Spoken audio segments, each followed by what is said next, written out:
Hello guys, good morning everyone. Dito tayo ngayon sa ating farm. So you can see naman ang farmhouse natin. And then this is our private pool. So tingnan natin guys kung anong nagaganap daw eh. Okay. Ay, look at this. Our sayang. Oy. Na na sila. Alalaglag na. And then go ahead. So dito po yung mga taniman ng mga gulayan hanggang doon. So this is the berries.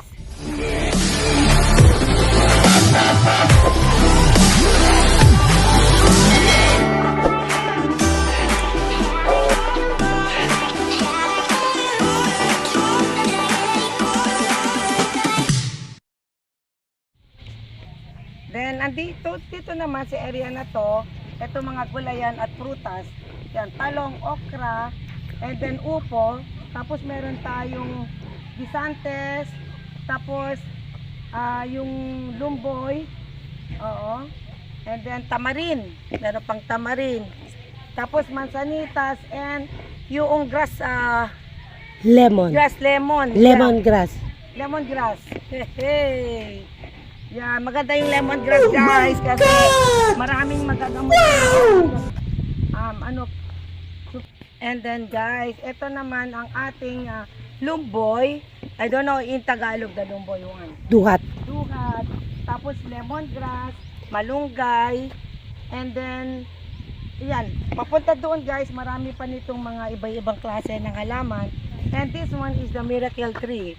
So, a few weeks pa lang o months to na naitanim nila. I think mga 8 months na siya. Oo. Etong miracle trees is meron niyang fruits na parang laki ng suha. Nyug. Kalaki ng nyug, oo. And that fruits, marami siyang benefits. Marami siyang magagamot sa ating mga katawan. Tanggalin yung mga toxic, antioxidant, tapos anti-cancerous. So it's cleansing also. At ang mahal ng bunga nito guys, bawat isang bunga niya is 500 peso lang. Oh my God! Ayan, 500 peso. So hanggang doon yan ang tataniman natin. And then this one also is the cranberry. Start from here hanggang doon guys. Kita nyo. And you know guys, dito naman sa area na to kasi ginawa namin tong parang fence para hindi makapunta dito ang mga tao or mga kambing, mga baka, yung mga kalabaw na papasok kasi kakainin nila itong mga ating halaman. So this is guys, ginawa namin parang fence niya. Ito ay Makapuno. oh yeah. Yeah, makapuno. Makapuno. Hmm. Oh. And then kamoting kahoy, malunggay. Umbrella. Wow, this is very nice guys. This is umbrella tree. Pag lumaki yan, ang ganda parang umbrella. Pwede tayo dito sisilong, pwede tayo dito magpahinga. Pag lumaki na kasi meron din tayo nito doon sa isang farm at saka sa bahay. So ayan, so ginawa natin every other few meters meron siya ibang sari-saring puno. And this is it, one more. This is yeah, dragon fruit. So meron din kaming mga dragon fruits diyan sa mga tabi-tabi ng poste. Pag lumaki na yan guys, nako, sa isang piraso lang, maabot siya ng half kilo kasi malalaki yan. This is export guys from other country. And then this one naman cranberry. This is the berries one, yeah, from other country but namin kinuha guys, binigay sa amin ng aming mga kamag-anak sa okay guys, so this one is berries. These berries pwede natin gawin to ng wine. Malay mo magiging wine refinery tayo guys, di ba? Etong berries na to hanggang doon. So this is from Australia, is imported. And then ito guys, pag lumago na to, malaking puno na to, may mga tinik-tinik. Yan. May mga tinik-tinik, maganda yan guys kasi kung may mga ibang taong papasok, matitinikan sila. Diba? Oh. So ito din mga iba-iba pa guys. Oh. Makikita nyo hanggang doon kasi this is almost how many hectares from here until there. Hanggang doon sa may mama na nakatayo. You cannot see because you are far. Pero nakikita ko hanggang doon. doon sa may mga puno ng kawayan. Eternity later. Okay guys, so from here hanggang doon guys sa atin yan, hanggang doon sa dulo. Then on that area, meron tayong swimming pool. Yan. May swimming pool tayo doon. Hanggang doon naman sa may mga calamansi area. But this one guys, our rice, etong palay na to, as you can see, medyo naging ilaw na. Kasi meron mga sakit ngayon guys ang mga palay. So nadapuan sila ng mga sakit. Pero meron kaming biniling mga fertilizers, mga something na pampatay doon sa mga dumapong mga sakit na yan, para sa ganoon masurvive natin, kasi sayang kung wala tayong ma-harvest sa mga expenses natin, sakit-sakit sa bulsa guys. Ang ating mga nailagay na dyan guys, diba? Ang hirap na magiging farmers guys. Kung alam nyo lang kung anong hirap ng farmer, dugot, pawis, lahat ang ilalagay guys. Kaya kailangan natin alagaan yun Pero so far okay na, kasi meron naman tong mga water hanggang doon. Okay, yan A few moments later. And then doon naman guys sa na yan, may dry land.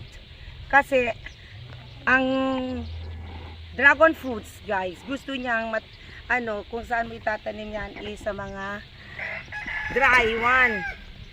Kagaya nito mabuhangin kasi ito guys. So magandang taniman to ng dragon fruits. Ang dragon fruits kasi depende yan sa mga klase-klase. Okay, ganyan guys, dragon fruits yan. Klase ng mga lupa, kung pwede bang taniman to ng dragon fruits, ganon. Or ng palay, or ng mais. So, kinds of soil. Kung anong mga dapat na itanim natin doon. Kung palay, mais, mani, dragon fruits. Pero so far, this is dry land. So, pwede yung mataniman ng dragon fruits. So, on that area guys, yan, banda dyan, yan ay para sa dragon fruits. Kasi maganda ang dragon fruits dito sa Philippines kasi ang mahal. Ang per kilo na dragon fruits is 200 to 300 na per kilo, depende sa season.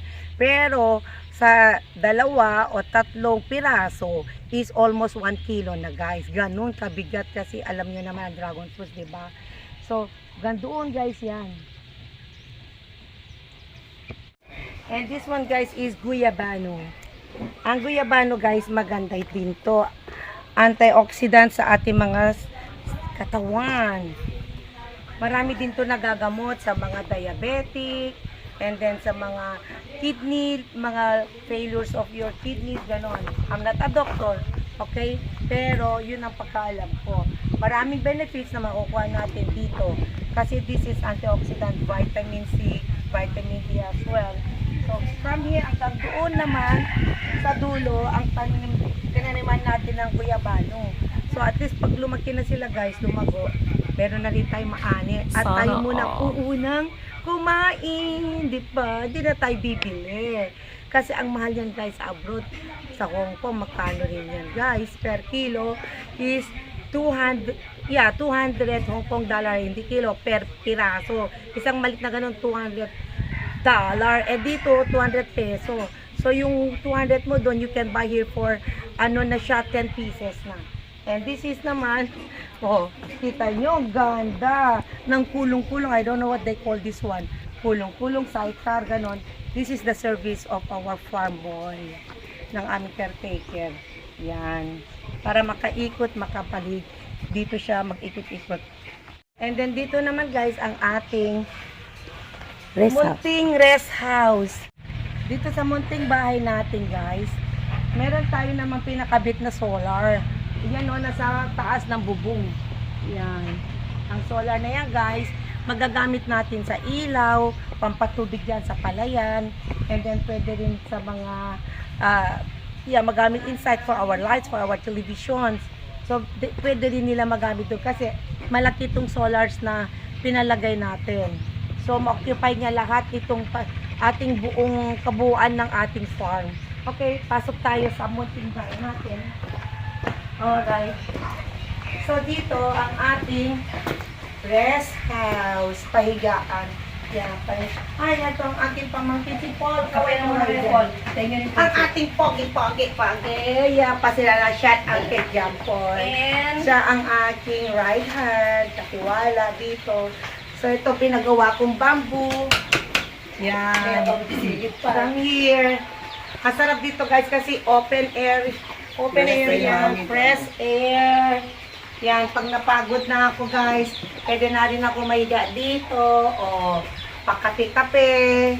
So you can come over here with me and then we can do marites. Chat-chat tayo. Okay. So dito naman guys, meron tayong maliit na kubo doon.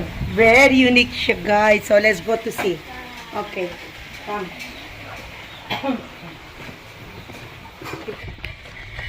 So dito guys naman ang ating isang kubo. Yan, amazing guys. Ay, look at it, our manok oh. Pwede tayo dyan manghuli guys. Oh, maliliit pa lang sila. Yan ang ating mga manok. Pag lumaki na mga, ay mamaya punta tayo dun sa mga ano niya, chicken nest. Kasi meron siya mga itlog-itlog doon. So dito ang ating kubo. Very unique. See? Wow, amazing guys. You can face in the sun. I like sun in the morning. Vitamin D para lalakas ang buto-buto natin. So dito guys. Wow, I can feel it, the air. Fresh air. See guys? Yan. Oh, meron pa ngayon. And then dito guys, habang nakaupo tayo dito guys, magkape-kape, magpahinga, masisilip natin ang ating palayan. Yan guys, ano na ba ang nangyayari sa ating palayan? Ano ba ang dapat natin gawin sa mga palay? Then this one naman is ating swimming pool. Yes guys, ito oh. That swimming pool naman is for kids. This is for adults. This is our private pool. In case kung gusto naman natin guys mag-swimming, guys, magpahinga, or we want something also to swim our body, relax tayo dito.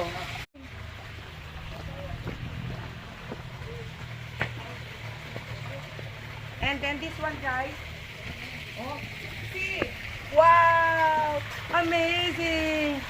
Look, ang lakas ng ating tubig guys. Dito kami kumukuha ng tubig going to our farm. Kung saan galing dito ang mga tubig na to guys. Itong tubig na to galing sa solar. Under here in the ground. Pero ito guys, is it well. Yan, nagpadik kami dyan. Ano ba yun? Deep well. Oo. Pahukay sa Tagalog. Yan, napahukay tayo para sa deep well. So, diyan tayo kumukuha ng tubig. Pero ang gamit niyan is what? Ano itong solar. But you know guys, before, wala pa kaming solar. Siyempre, ano yung ginastos ko dyan pala? Mga 150,000. Ay, yung, ano pala yung ginastos ko na 150 guys is Meralco. You know what? Nung wala pa kaming solar, ang nagagastos namin, 150,000 peso because of this water na kinukuha niya no, sa baba. Dahil ang dami guys ng aming mga tutubigan hanggang yan. From hanggang doon sa dulo. Lahat yan guys. Oh. Lahat yan guys is kuryente. Kuryente gamit yan. But now, meron na kaming solar. Yan. It's free. Wala na tayong babayaran. Hindi na mabubutas ang bulsa ni Beshi, ni Bet Lifestyle, di ba? So, meron na tayo. Sana all. Yes, guys. Oh. Kasi nagugutom na ako, guys. Kakain na tayo. Mag-almusal na tayo sa ating munting farm. And then, nakahanda na. Masarap magkamay. Kakain tayo ng kamatis with bagoong and tuyo. Ay, kita mo si Nene, oh. Kita mo, oh. Wow, kita mo pagmamahal niya sa aso namin, no? Oh, pinaliguan niya. Ngayon, pinupunasan niya ng towel. Eh, baka mamaya, paliguan ulit dito sa pool. Charot. Shout out dyan. Ay, kawawa naman. Alright, guys. Thank you for watching, guys, kasi napaahaba na. So, abangan natin ulit ang susunod na kabanata, guys. Thank you so much for watching. Have to go now. Kain muna tayo. God bless everyone. Bye. Ma.